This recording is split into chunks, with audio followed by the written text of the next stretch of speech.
नमस्कार दोस्तों, आपका स्वागत है हमारे स्टोरी पॉडकास्ट में। चलिए शुरू करते हैं कहानी। गोदान भाग 44। लेखक मुंशी प्रेमचंद। मिस्टर मेहता को भी बालक से स्नेह हो गया था। एक दिन मालती ने उसे गोद में लेकर उनकी मूंछ उखड़वा दी थी। दुष्ट ने मूंछों को ऐसा पकड़ा था कि समूल ही उखाड़ लेगा। मेहता की आंखों में आंसू भर आए थे। मेहता ने बिगड़कर कहा था, बड़ा शैतान लौंडा है। मालती ने उन्हें डांटा था, तुम मूंछें साफ क्यों नहीं कर लेते? मेरी मूंछें मुझे प्राणों से प्रिय है। अब की पकड़ लेगा तो उखाड़ कर ही छोड़ेगा, तो मैं इसके कान भी उखाड़ लूंगा।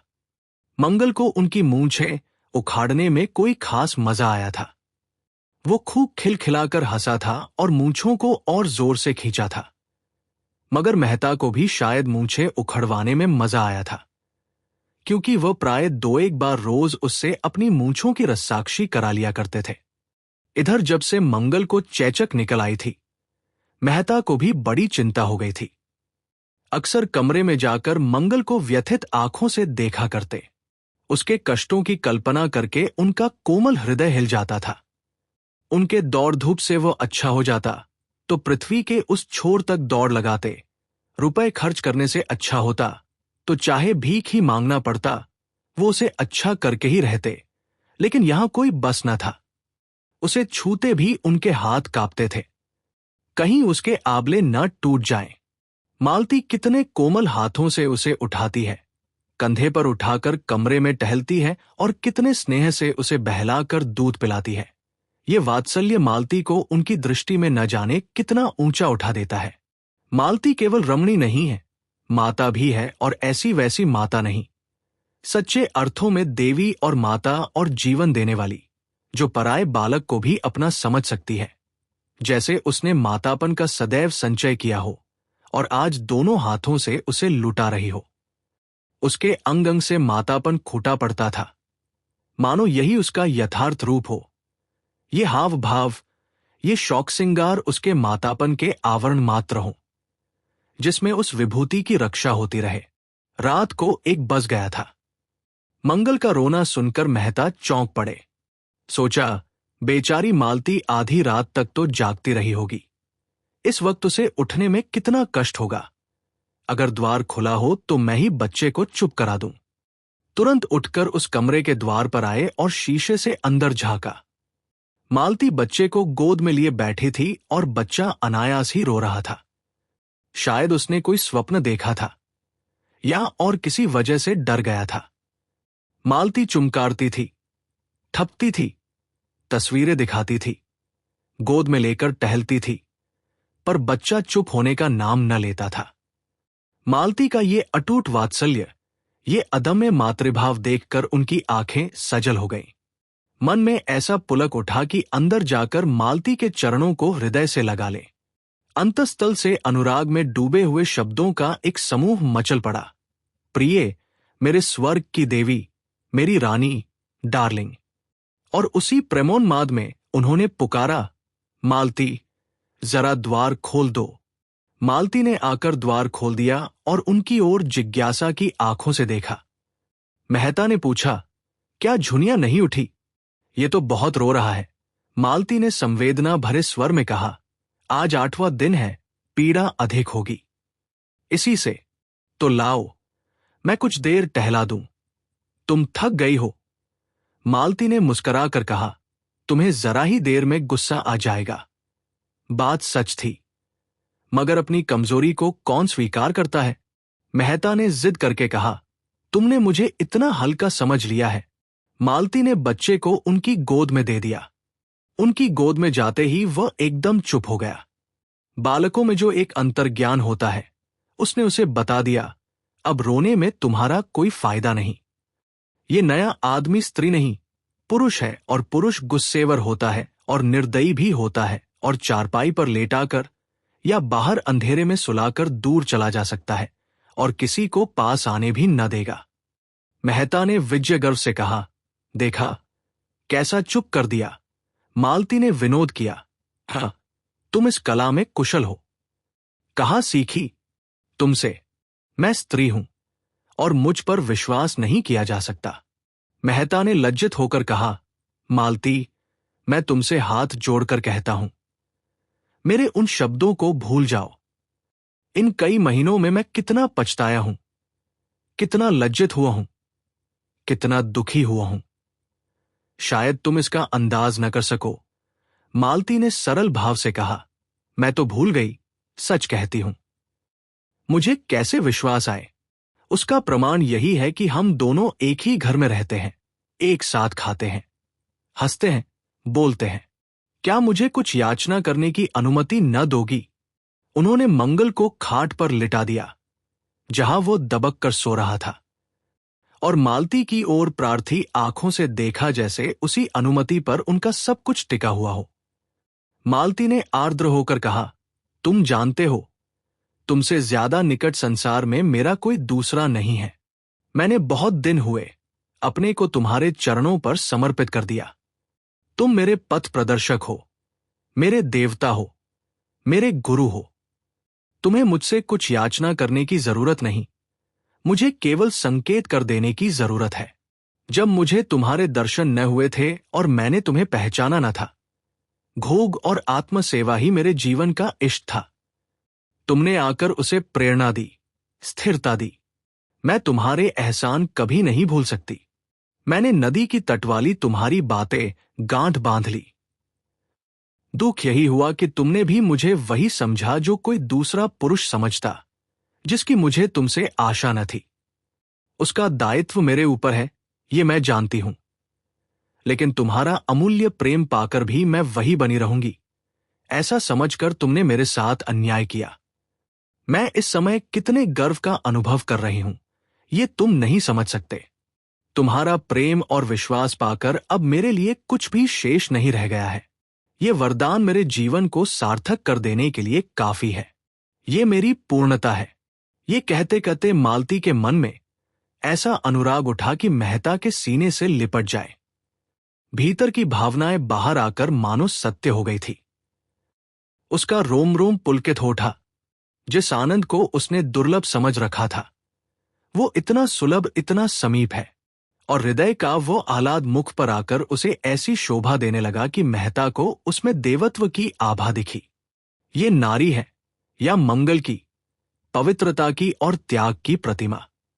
उसी वक्त झुनिया जागकर उठ बैठी और मेहता अपने कमरे में चले गए, और फिर 2 सप्ताह तक मालती से कुछ बातचीत करने का अवसर उन्हें न मिला। मालती कभी उनसे एकांत में न मिलती। मालती के वे शब्द उनके हृदय में गूंजते रहते। उनमें कितनी सांत्वना थी, कितनी विनय थी, कितना नशा था। 2 सप्ताह में मंगल अच्छा हो गया। हां, मुंह पर चेचक के दाग न भर सके। उस दिन मालती ने आसपास के लड़कों को भरपेट मिठाई खिलाई और जो मनौतियां कर रखी थी, वे भी पूरी की। इस त्याग के जीवन में कितना आनंद है, इसका अब उसे अनुभव हो रहा था। झुनिया और गोबर का हर्ष मानो उसके भीतर प्रतिबिंबित हो रहा था। दूसरों के कष्ट निवारण में उसने जिस सुख और उल्लास का अनुभव किया, वो कभी भोगविलास के जीवन में न किया था। वो लालसा अब उन फूलों की भांति क्षीण हो गई थी जिसमें फल लग रहे हों। अब वो उस दर्जे से आगे निकल चुकी थी जब मनुष्य स्थूल आनंद को परम सुख मानता है। यह आनंद अब उसे तुच्छ पतन की ओर ले जाने वाला, कुछ हल्का बल्कि बीभत्स सा लगता था। उस बड़े बुंगले में रहने का क्या आनंद जब उसके आसपास मिट्टी के झोपड़े मानो विलाप कर रहे हों। कार पर चढ़कर अब उसे गर्व नहीं होता। मंगल जैसे अबोध बालक ने उसके जीवन में कितना प्रकाश डाल दिया, उसके सामने सच्चे आनंद का द्वार सा खोल दिया। एक दिन मेहता के सिर में जोर का दर्द हो रहा था। वो आंखें बंद किए चारपाई पर पड़े तड़प रहे थे कि मालती ने आकर उनके सिर पर हाथ रखकर पूछा, कब से ये दर्द हो रहा है? मेहता को ऐसा जान पड़ा, उन कोमल हाथों ने जैसे सारा दर्द खींच लिया। उठकर बैठ गए और बोले, दर्द तो दोपहर से ही हो रहा था और ऐसा सिरदर्द मुझे आज तक नहीं हुआ था, मगर तुम्हारे हाथ रखते ही सिर ऐसा हल्का हो गया है मानो दर्द था ही नहीं। तुम्हारे हाथों में ये सिद्धि है, मालती ने उन्हें कोई दवा लाकर खाने को दे दी और आराम से लेटे रहने की ताकीद करके तुरंत कमरे से निकल जाने को हुई। मेहता ने आग्रह करके कहा, जरा 2 मिनट बैठोगी नहीं? मालती ने द्वार पर से पीछे फिर कर कहा, इस वक्त बातें करोगे तो शायद फिर दर्द होने लगे। आराम से लेटे रहो। आजकल मैं तुम्हें हमेशा कुछ न कुछ पढ़ते या लिखते देखती हूं। 2-4 दिन लिखना पढ़ना छोड़ दो। तुम 1 मिनट बैठोगी नहीं? मुझे एक मरीज को देखने जाना है। अच्छी बात है, जाओ। मेहता के मुख पर कुछ ऐसी उदासी छा गई कि मालती लौट पड़ी और सामने आकर बोली, अच्छा कहो, क्या कहते हो? मेहता ने विमन होकर कहा, कोई खास बात नहीं है। यही कह रहा था कि इतनी रात गए किस मरीज को देखने जाओगी? वही राय साहब की लड़की है। उसकी हालत बहुत खराब हो गई थी, अब कुछ संभल गई है। उसके जाते ही मेहता फिर लेट रहे। कुछ समझ में नहीं आया कि मालती के हाथ रखते ही दर्द क्यों शांत हो गया। अवश्य ही उसमें कोई सिद्धि है और ये उसकी तपस्या का, उसकी कर्मण्य मानवता का ही वरदान है। मालती नारित्व के उस ऊंचे आदर्श पर पहुंच गई थी जहां वो प्रकाश के एक नक्षत्र सी नजर आती थी। अब वह प्रेम की वस्तु नहीं, श्रद्धा की वस्तु थी। अब वह दुर्लभ हो गई थी और दुर्लभता मनस्वी आत्माओं के लिए उद्योग का मंत्र है। मेहता प्रेम में जिस सुख की कल्पना कर रहे थे उसे श्रद्धा ने और भी गहरा और भी स्फूर्तिप्रद बना दिया। प्रेम में कुछ मान भी होता है, कुछ महत्व भी। श्रद्धा तो अपने को मिटा डालती है और अपने मिट जाने को ही अपना इष्ट बना लेती है। प्रेम अधिकार कराना चाहता है, जो कुछ देता है उसके बदले में कुछ चाहता भी है। श्रद्धा का चरम आनंद अपना समर्पण है, जिसमें है मान्यता का ध्वंस हो जाता है। मेहता का वो वृहद ग्रंथ समाप्त हो गया था जिसे वह 3 साल से लिख रहे थे और जिसमें उन्होंने संसार के सभी दर्शन तत्वों का समन्वय किया था। ये ग्रंथ उन्होंने मालती को समर्पित किया और जिस दिन उसकी प्रतियां इंग्लैंड से आई और उन्होंने एक प्रति मालती को भेंट की तो वह उसे अपने नाम से समर्पित देखकर विस्मित भी हुई और दुखी भी। उसने कहा, ये तुमने क्या किया?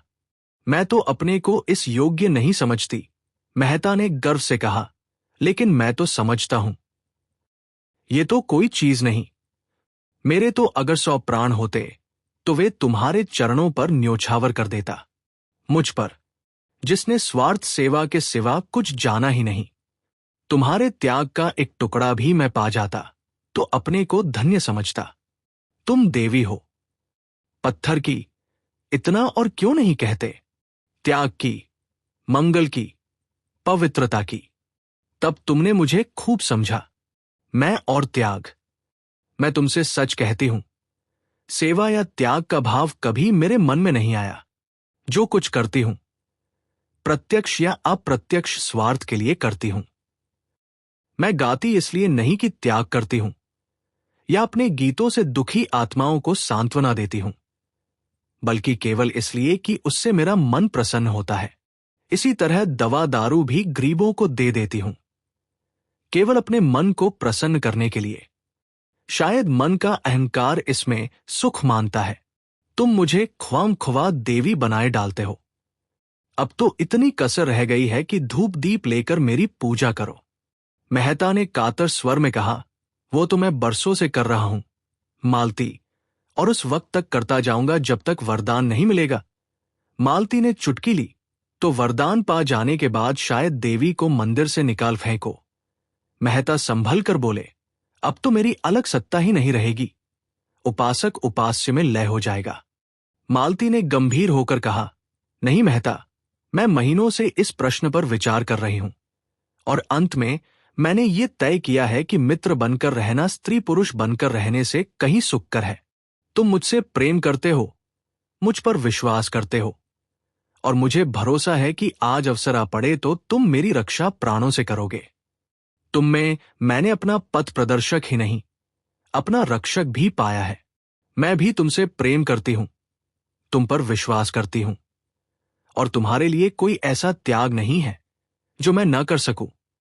और परमात्मा से मेरी यही विनय है कि वह जीवन पर्यंत मुझे इसी मार्ग पर दृढ़ रखे, हमारी पूर्णता के लिए, हमारी आत्मा के विकास के लिए और क्या चाहिए? अपनी छोटी सी गृहस्थी बनाकर, अपनी आत्माओं को छोटे से पिंजड़े में बंद करके, अपने दुख सुख को अपने ही तक सीमित रखकर क्या हम असीम के निकट पहुंच सकते हैं? वह तो हमारे मार्ग में बाधा ही डालेगा। कुछ विरले प्राणी ऐसे भी हैं जो पैरों में ये बेड़ियां डालकर भी विकास के पथ पर चल सकते हैं और चल रहे हैं।